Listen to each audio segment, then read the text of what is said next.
I just want to follow up on the musing I just finished about the problem of duality or polarity, the tree of the knowledge of good and evil, and how to resolve that, right?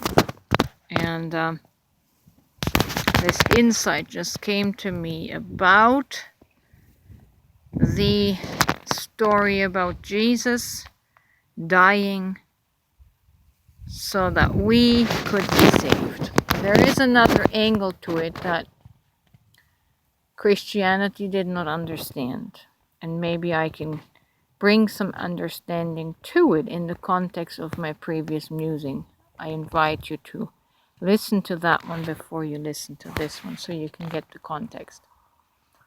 But in the previous musing, I said how duality is a problem for us, how our natural mind holds everything in polarity, of how God is holy, and because of polarity, that means we have to be unholy, we have to be sinners.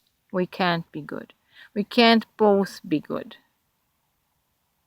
We can't have God being good, and we can't have humans being good at the same time.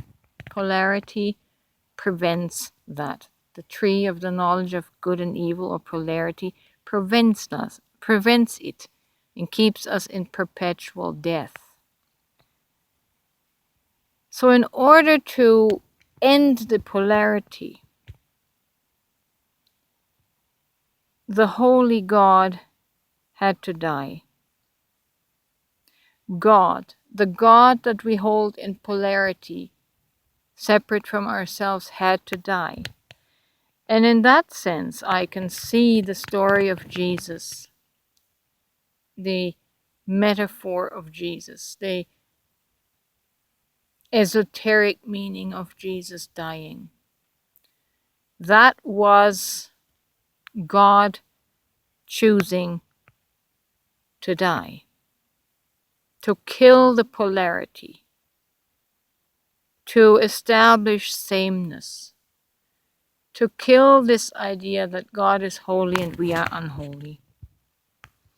If the one polarity of the holy God dies, then humanity, the shadow, had the chance to become the light. So one could say God chose to die so that we might be elevated or resurrected back to life, because it was polarity and duality of good and evil that killed us, that separated us from the knowledge of God, from the knowledge that we are God, that we are holy, that we are the same, that we are of the same stock. We are cut from the same rock. We come from the same root. And so the story was intended to mean that God chose to die, chose to kill himself, so that polarity would die and we would be able to resurrect ourselves back into the light. That is the resurrection that humanity is waiting for, the resurrection to their divinity, to their divine status, to their God status. Do you see what I mean? God chose to die to kill the polarity, to kill the duality that was taking place in our mind. God chose to die so that you might take his place in divinity.